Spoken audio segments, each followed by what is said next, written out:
Orient bell tiles studio से आप देख रहे हैं एबीपी न्यूज।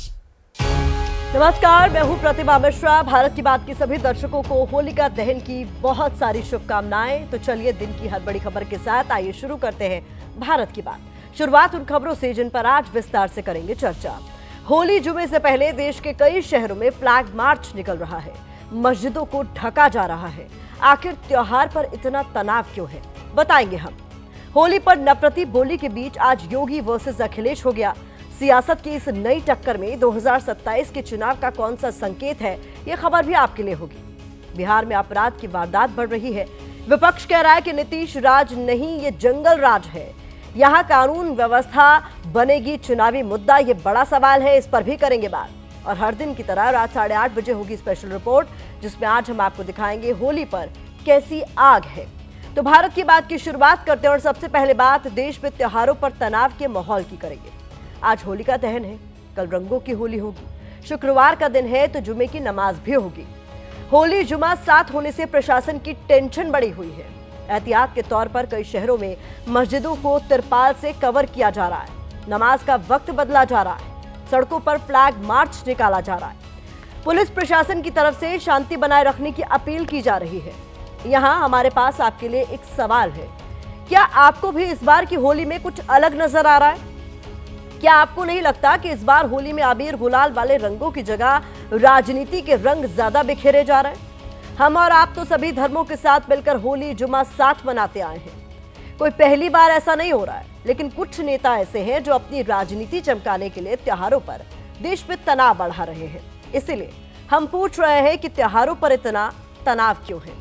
त्योहारों पर तनाव बढ़ाने वाले कुछ नए बयान आपको दिखाएंगे, लेकिन पहले आपको दिखाते हैं कि इस बार की होली अलग कैसे है। आपको याद होगा, पहले जब होली आती थी तब ऐसी बातें हुआ करती थी कि गुजिया बनाएंगे, पापड़ तैयार किए जाएंगे। रंगों की बात होती थी तो इस रंग का गुलाल खरीदेंगे, इस डिजाइन की पिचकारी लेंगे। इसके अलावा पानी के गुब्बारों से लेकर किसे कौन सा रंग लगाना है, अक्सर ये तमाम तरह की प्लानिंग्स होती थी। इस बार की होली में इन बातों से ज्यादा जो चर्चा चल रही है वो कुछ इस तरीके की है। होली जुमा साथ है तो माहौल बिगड़ सकता है। मस्जिदों को कवर कर रहे हैं, खतरा हो सकता है।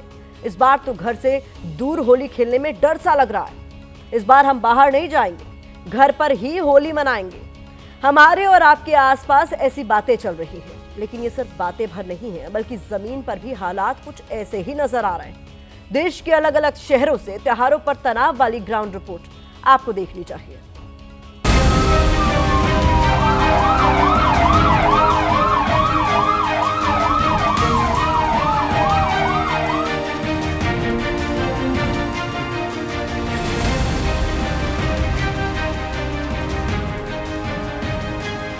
कल के लिए किस तरीके की तैयारी की गई है? तैयारी लगातार है, कल राज को नहीं लगातार ही है, शुरू से ही पर्याप्त फोर्स लगाया हुआ है सब जगह। इस वक्त हम संभल के सर्राफा मार्केट में मौजूद हैं और आपको तस्वीरों के माध्यम से दिखाएंगे कि किस तरीके से यहाँ पर होली को लेकर के दुकानें सजी हुई हैं, लोग रंग गुलाल खरीद रहे हैं।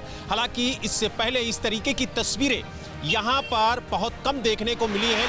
ये शाही जामा मस्जिद है और इसकी दीवारों को आप देख सकते हैं कि किस तरीके से जो पन्नी है और जो यहाँ पर कहा जाए तिरपाल है, उससे मस्जिद की दीवारों को ढका गया है। यहाँ पर लोग जश्न मनाते हुए नजर आ रहे हैं। होली के एक दिन पहले ही लोग यहाँ पर रंग गुलाल से होली मनाते हुए नजर आ रहे हैं। भगवान कार्तिकेय का मंदिर है जहाँ पर पूजा अर्चना भी की जा रही है। हालात न बिगड़े, इसको देखते हुए मध्य प्रदेश पुलिस ने राजधानी भोपाल में यहाँ पर मस्जिदों के बाहर अपनी तैनाती बढ़ा दी है और किसी भी तरीके का सामाजिक ताना बाना खराब ना हो। यहाँ पर आप देख सकते हैं कि किस तरीके से पुलिस की चाक चौबंद व्यवस्था है। हौज खाजी थाना इलाके के अंदर मौजूद हूँ। बेहद सेंसिटिव इलाका है। इस इलाके के अंदर मिक्स पॉपुलेशन है, दोनों समुदाय के लोग रहते हैं। यही वजह है कि आप देखेंगे कि यहाँ पर जो बाइक है उसके जरिए पेट्रोलिंग पूरे इलाके के अंदर की जा रही है। फ्लैग मार्च कर रहे हैं इलाके के अंदर। कोशिश यही है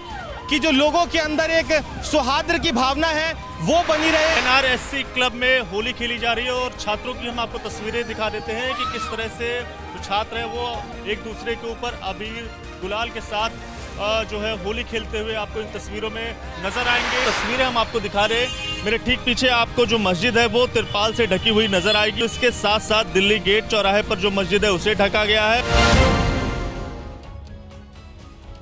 अब यहाँ जरूरत मस्जिदों पर पर्दा करने की नहीं है, बल्कि कुछ लोगों की सोच पर पड़े नफरती पर्दे को हटाने की है।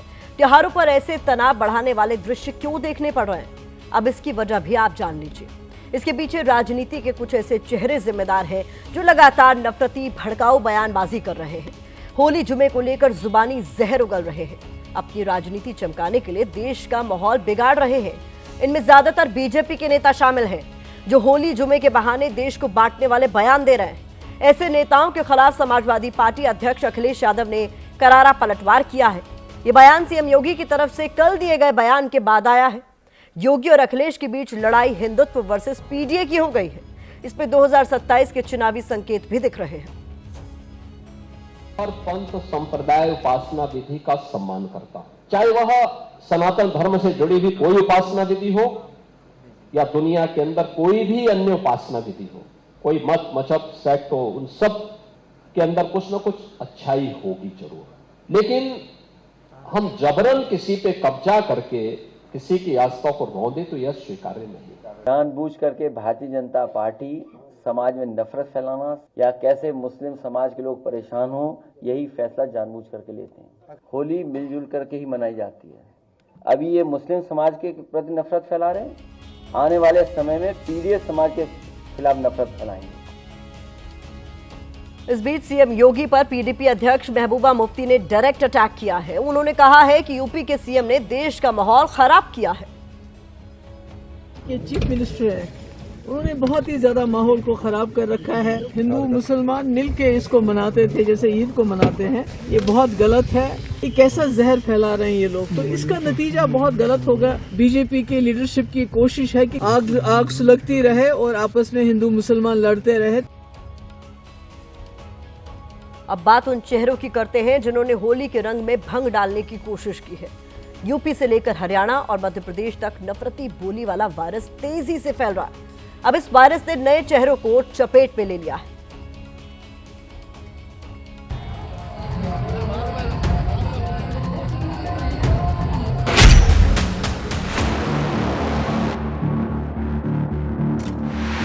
अगर त्योहार और रंग से जिसको परहेज हो तो देश छोड़कर चला जाए। देश में कुछ तत्व बिना किसी कारण से सामाजिक सौहार्द बिगाड़ने का प्रयास कर रहे हैं। अगर उसका कोई छींटा आप पे पड़ गया तो आप में भी सहन शक्ति होनी चाहिए।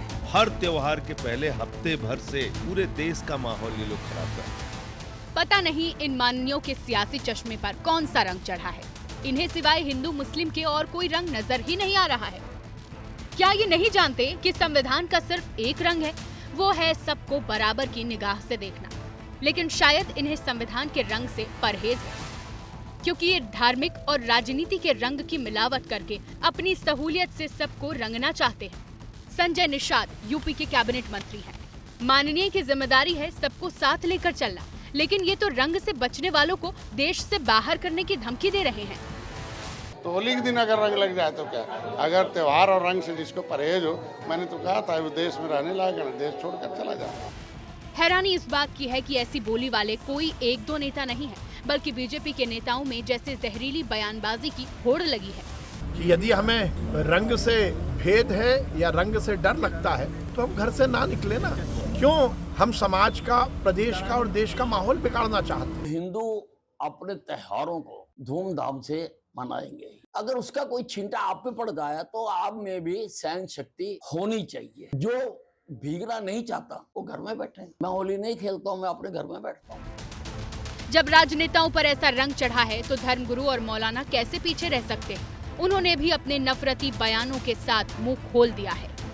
रंग में जो है वो सारे केमिकल होता है, गंदे पानी भी होते हैं सब। तो हम नमाज पढ़ने तक कपड़े हमारे नापाक हो जाते हैं, और वो नापाक कपड़ा जो उससे हम नमाज नहीं पढ़ सकते। गटर के पानी उठा के उसी में रंग मिला के मार देते हैं, तो ये चीज जो है नापाक है, उससे नमाज हमारी नहीं होती। देश में ऐसा ट्रेंड चल पड़ा है। पहले भड़काऊ जहरीले बयान आते थे, फिर उन पर हेट पॉलिटिक्स होती है। जो लोग इस तरह का विवाद पैदा करना चाहते हैं, उनको विवादों से ही उनका प्रेम है। होली साल भर में एक बार आती है और अगर इसको कोई इस बात से डिस्टर्ब करने की कोशिश करे, दूसरी बातों से, इस तरह की सोच से बाज आना चाहिए। कानून अपना काम कर रहा है। हर त्योहार के पहले हफ्ते भर से पूरे देश का माहौल ये लोग खराब, पता नहीं कितना अपने मन में गंदगी पाले हुए हैं। ये सुबह से उठना है, इनको बस एक काम, नफरत फैलाओ, चाहे व्हाट्सएप पे नफरत फैलाओ, चाहे सोशल मीडिया पर नफरत फैलाओ।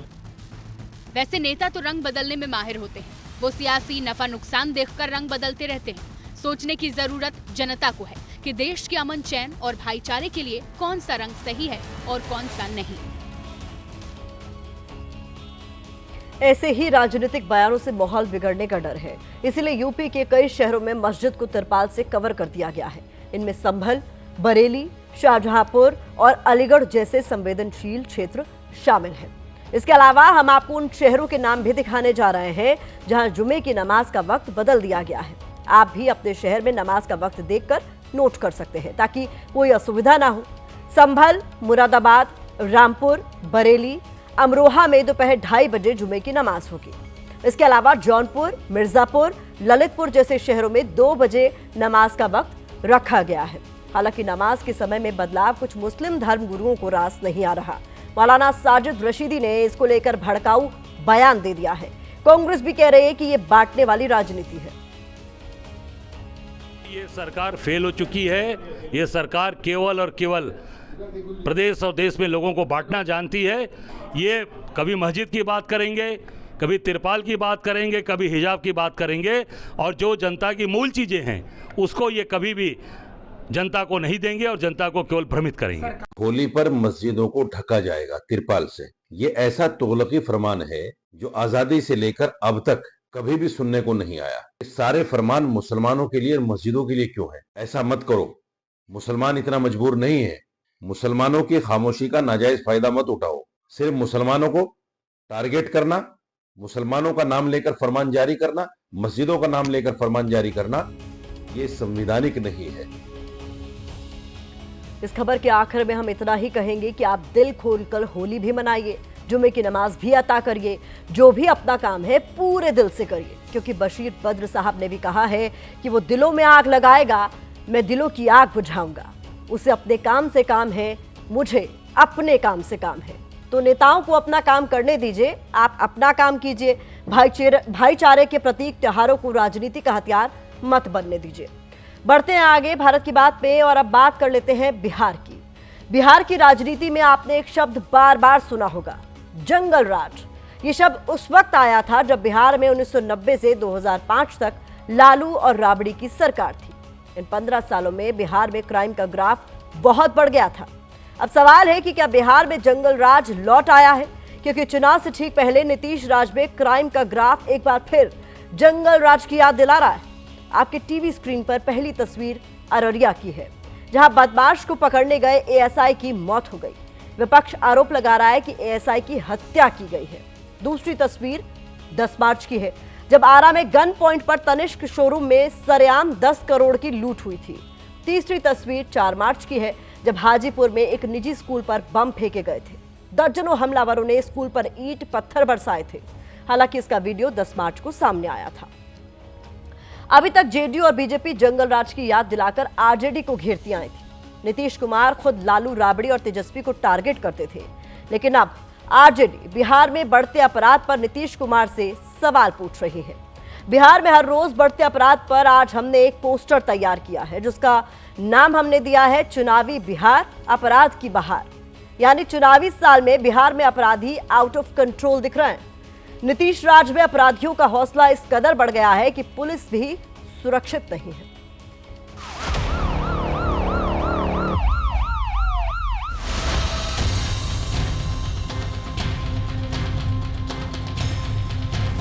सुशासन बाबू के राज में अपराधी बेखौफ है और इसी वजह से बिहार में फिर जंगल राज की बात हो रही है। ये एएसआई राजीव रंजन है, जो अब इस दुनिया में नहीं है। राजीव के मुंगेर स्थित घर में सन्नाटा है। सन्नाटे के बीच उस इंतजार की शुरुआत हुई है जो अब कभी खत्म नहीं होगा। अब कभी एएसआई राजीव रंजन इस चौखट पर नहीं आएंगे।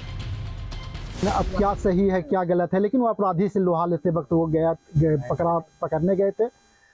और अपराधी को पकड़ने के क्रम में गांव वाले ने जैसा सुना उस हिसाब से हमला कर दिया और उनकी जो है कैसे मौत हुई, पीट कर हत्या हुई या गोली मार कर हत्या हुई, ये तो वही बता सकते हैं, उनके वहाँ के लोग बता सकते हैं। लेकिन उनके गम का हम लोगों को बहुत तकलीफ है। तभी दिखाता है कि ये गिर गए, अब किस कारण से हुए हम लोग को तो अभी पता नहीं है, केवल सुनिश्चित बात को हम जानते हैं। जो जेन्युइन हो उसका जांच होना चाहिए, इस जांच को छिपाना नहीं चाहिए। दरअसल अररिया में एएसआई राजीव रंजन अपनी टीम के साथ अनमोल नाम के अपराधी को गिरफ्तार करने गए थे। पुलिस टीम ने अपराधी को गिरफ्तार भी कर लिया था, लेकिन तभी पुलिस और ग्रामीणों के बीच झड़प हो गई। इस बीच भीड़ ने अपराधी अनमोल को छुड़ा लिया।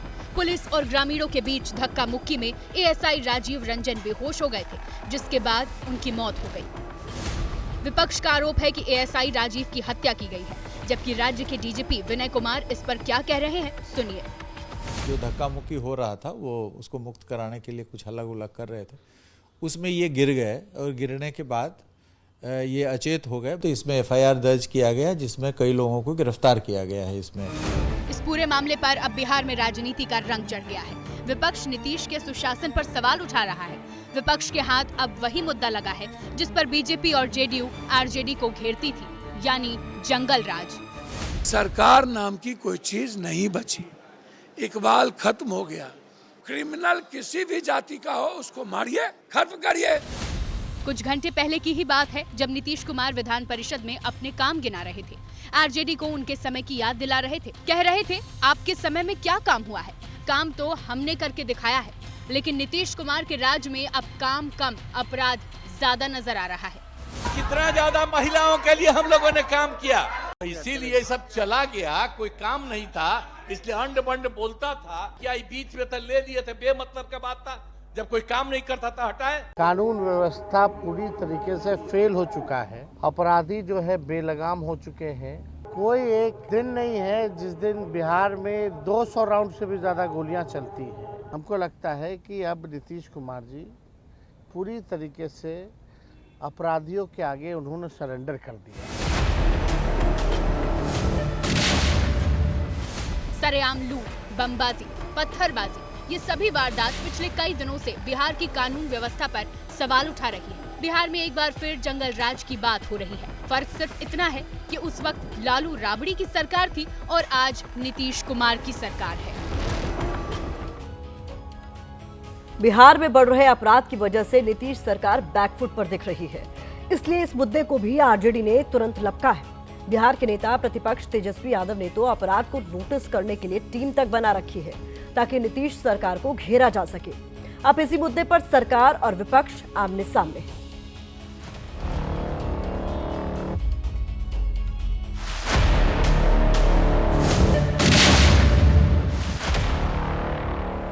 घटना पे घटना, ये दुर्घटना नहीं ना है। 1990 से 2005 का क्या दौर था?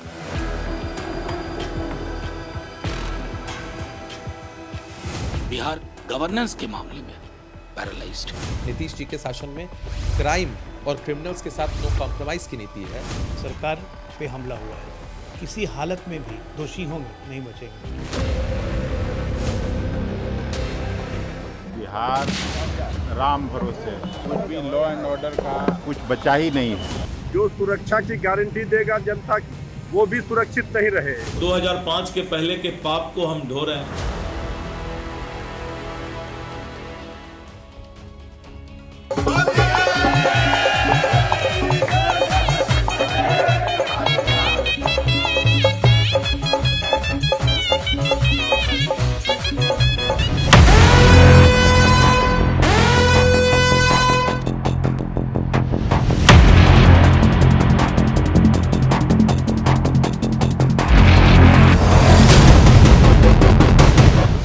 चले जाइए, ऐसा कभी कुछ नहीं होता था।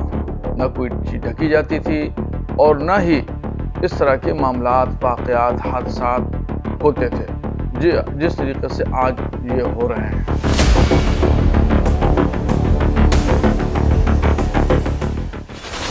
ये ये शाही जामा मस्जिद का इलाका है जहां पर आप देख सकते हैं कि दीवारों को पन्नियों से और कहा जाए तमाम तरीके से ढकने की कोशिश की गई है और आप देख सकते हैं कि तिरपाल लगाया गया है ताकि दीवारों पर रंग ना पड़ सके और यहीं से ही जो होली का जुलूस है वो निकलेगा और उसको लेकर के एक फ्लैग मार्च यहां पुलिस प्रशासन की तरफ से निकाला जा रहा है।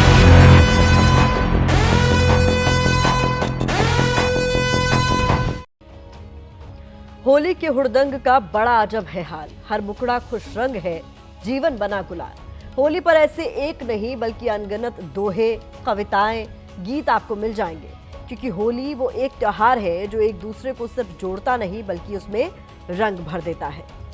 लेकिन इस बार होली का रंग बदला हुआ है। इस बार होली की आहट के साथ हवा में एक अजीब सा तनाव घुला हुआ है और इसके लिए जिम्मेदार वो गैर जिम्मेदाराना बयान है जो त्योहार के रंग में नफरती जहर घोलने की कोशिश कर रहे हैं। होली के मौके पर मस्जिदें पहले भी ढकी जाती रही हैं, लेकिन देश को इस तरह बांटने की कोशिश तो नहीं होनी चाहिए। कल होली का त्योहार है और रमजान के महीने में जुमे की नमाज भी। संभल से लेकर दिल्ली तक पुलिस फ्लैग मार्च कर रही है। अराजक तत्वों से हर किसी को बचाने की कोशिश हो रही है और आज हम भारत की बात पे यही सवाल पूछ रहे हैं कि आखिर होली पर ये कैसी आग लगी है। आगामी त्योहार होली, रमजान आदि को शांतिपूर्ण वातावरण में संपन्न कराए जाने हेतु श्रीमान जिला मजिस्ट्रेट एटा द्वारा धारा 163 जो पूर्व में धारा 144 थी लागू कर दी गई है।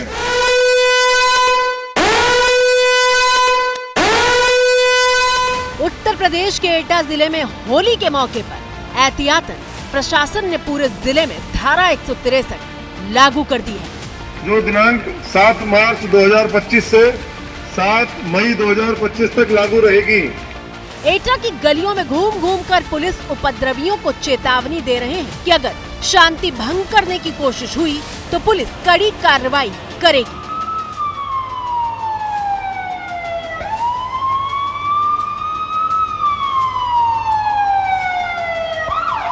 ऐसी दशा में एक स्थान पर 5 या 5 से अधिक व्यक्तियों का एकत्रित होना निषेध किया जाता है।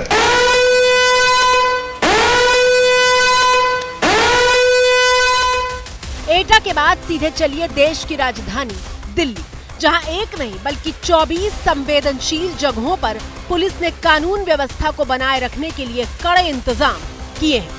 इस वक्त हम हौज खाजी थाना इलाके के अंदर मौजूद है और आप देख सकते हैं जो पुलिस है वो इलाके के अंदर पेट्रोलिंग कर रही है। संवेदनशील इलाका है, यहाँ पर दोनों समुदाय की एक मिक्स्ड पॉपुलेशन है। आसपास आप देखेंगे काफी भीड़ भाड़ वाला इलाका है, पुरानी दिल्ली का इलाका है और इलाके के अंदर कई मस्जिद और मंदिर भी हैं। 2018 में इस इलाके के अंदर दंगे भी हुए थे। यही वजह है कि जो संवेदनशीलता है वो इस इलाके की बहुत ज्यादा बढ़ जाती है। 14 मार्च दिन शुक्रवार, वो दिन जब पूरे देश में होली का त्योहार भी मनाया जाएगा और रमजान के महीने में जुमे की नमाज भी पढ़ी जाएगी। और इसी के मद्देनजर दिल्ली में 35,000 से ज्यादा पुलिसकर्मी सड़कों पर तैनात कर दिए गए हैं। सभी पुलिसकर्मियों की छुट्टियां रद्द कर दी गई है और पेट्रोलिंग अभी से शुरू हो गई है। ड्रोन से भी पूरे इलाके पे नजर रखी जा रही है। मकसद यही है कि सेंसिटिव इलाका है, यहाँ पर छतों पर किसी तरह का कोई सामान इकट्ठा ना कर सके। जो शरारती तत्व हैं अपनी किसी योजना में कामयाब ना हो, उसको लेकर पुलिस पूरी तरीके से अलर्ट रहना चाहती है। और यही वजह है दिल्ली के जितने भी संवेदनशील इलाके हैं, चाहे दरियागंज हो, जामा मस्जिद हो, नॉर्थ ईस्ट दिल्ली का जाफराबाद इलाका हो, चाहे ये हौसकाजी इलाका हो, इन सभी इलाकों में लगातार पुलिस की जो गश्त है, पेट्रोलिंग है, वो चल रही है। मोर देन 1000 पर्सनल का डिप्लॉयमेंट रहेगा और we are prepared for all kind of situations और ऐसा कोई प्रॉब्लम हम एक्सपेक्ट नहीं कर रहे हैं। हमारा तैयारी पूरा है। अगर कोई सोशल मीडिया के द्वारा या अदरवाइज कोई रूमर मॉन्गरिंग करता है, उस तरह करता है, तो उस पर बहुत ही सख्त कार्रवाई की जाएगी। उस पर हमारा डिप्लॉयमेंट रहेगा, नज़र भी रहेगा।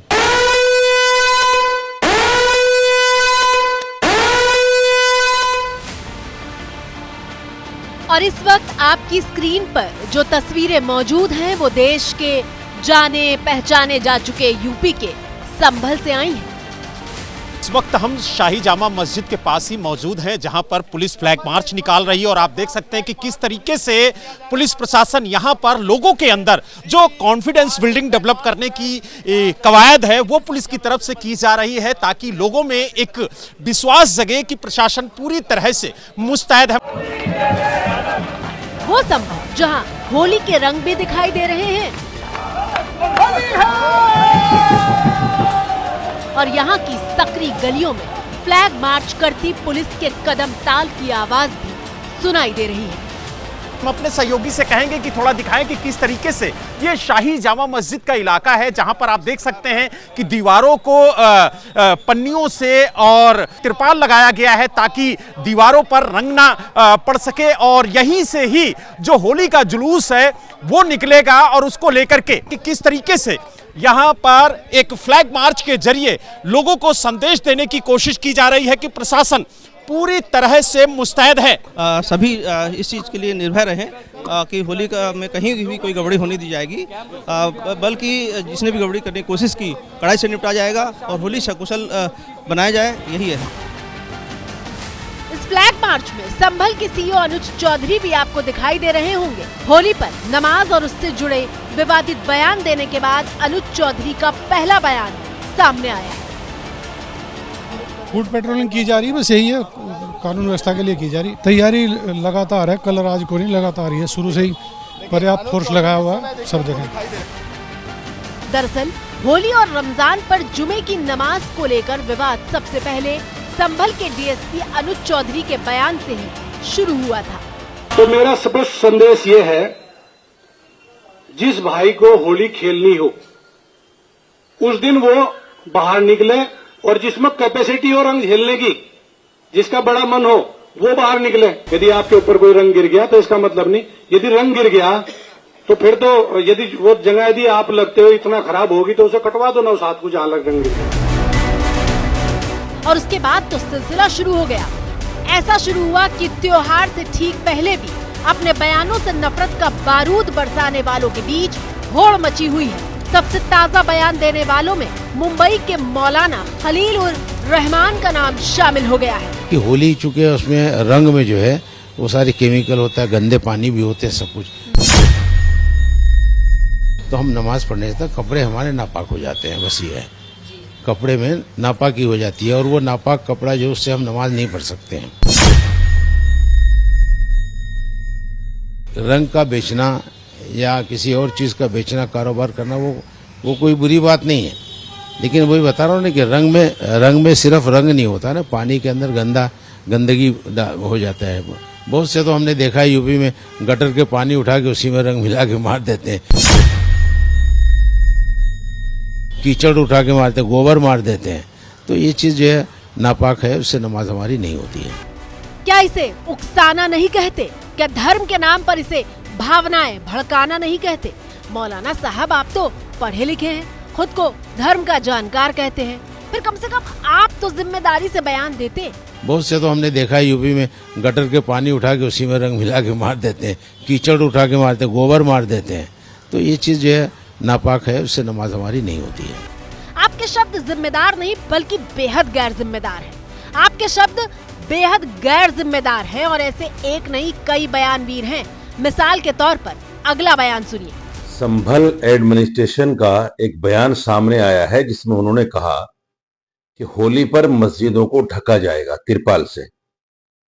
ये ऐसा तोलकी फरमान है जो आजादी से लेकर अब तक कभी भी सुनने को नहीं आया। सवाल यह है कि सारे फरमान मुसलमानों के लिए और मस्जिदों के लिए क्यों है? कभी मुसलमानों से कहा जाता है कि वो घरों में बैठे, बाहर ना निकलें होली पर। अब नया फरमान जारी हो गया कि मस्जिदों को ढक दें।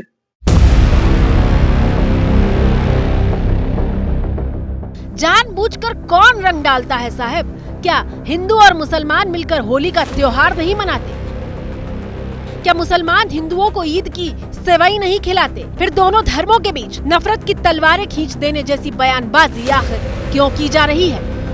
हिंदुओं के लिए क्यों फरमान जारी नहीं होता कि ऐसे किसी मुसलमान पर होली का रंग न डालें जो नमाज के लिए जा रहा हो?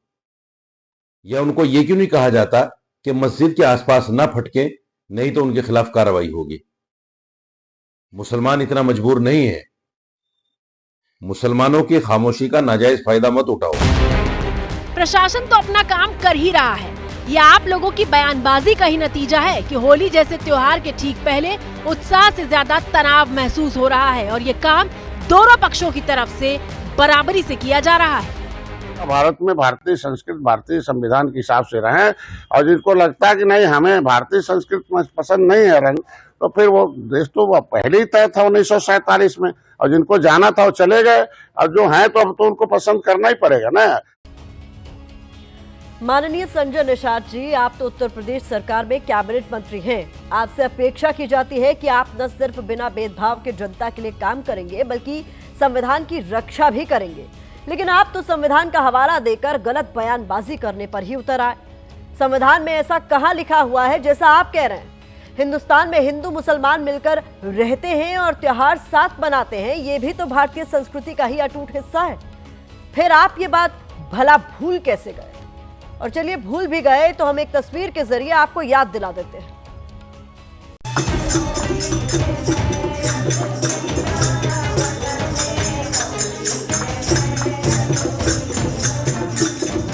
कितनी खूबसूरत तस्वीर है। ऐसा लगता है आंखों को सुकून मिल रहा हो। ये तस्वीर हिंदुस्तान की जमीन पर हिंदू और मुसलमान को बांटने वाले हर शख्स के मुंह पर करारा तमाचा है।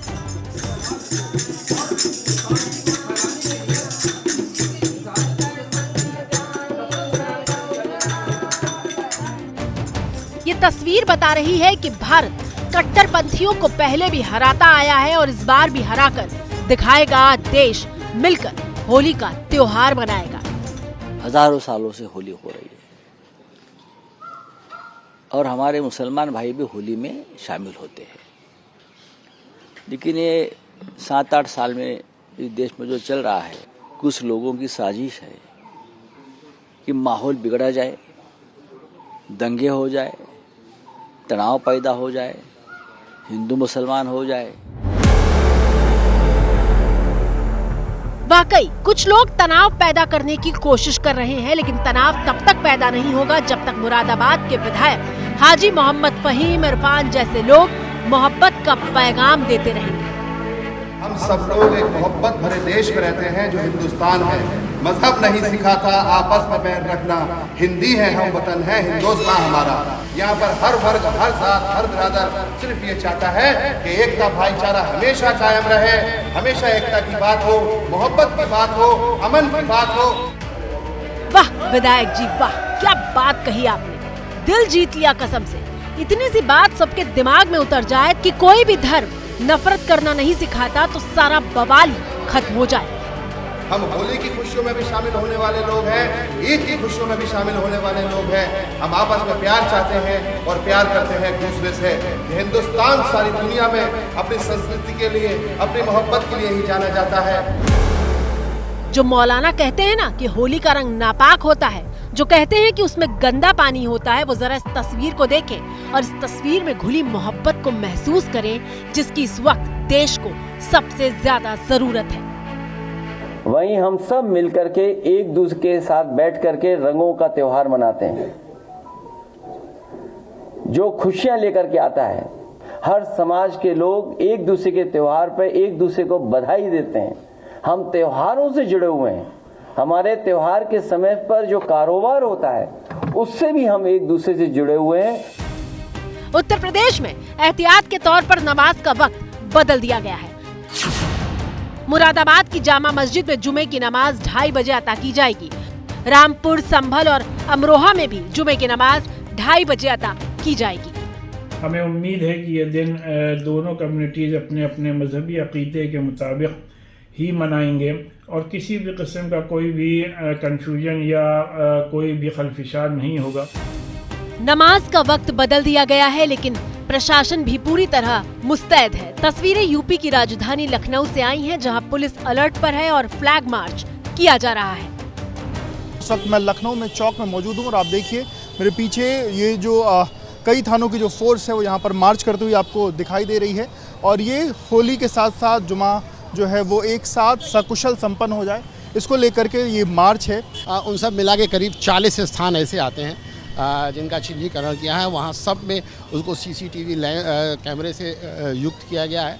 वहाँ अलग से फोर्स और PSC तैनात की गई है और हम लोगों ने अपनी मुखबिरी भी तैनात कराई है कि कहीं भी कोई किसी तरह की कोई बात हो तो हम लोगों को जानकारी में और हम लोग तेज़ी से कार्रवाई कर सकें। जो लोग भी ऐसी सोच रखते हैं उन्हें हम बताना चाहते हैं कि देश जितना हिंदुओं का है उतना ही मुसलमानों का भी। होली की आप सभी को बहुत सारी शुभकामनाएं। प्यार और अमन से त्योहार को मनाइए और अपना ख्याल रखिए। फिलहाल मुझे भारत की बात पे दीजिए इजाजत।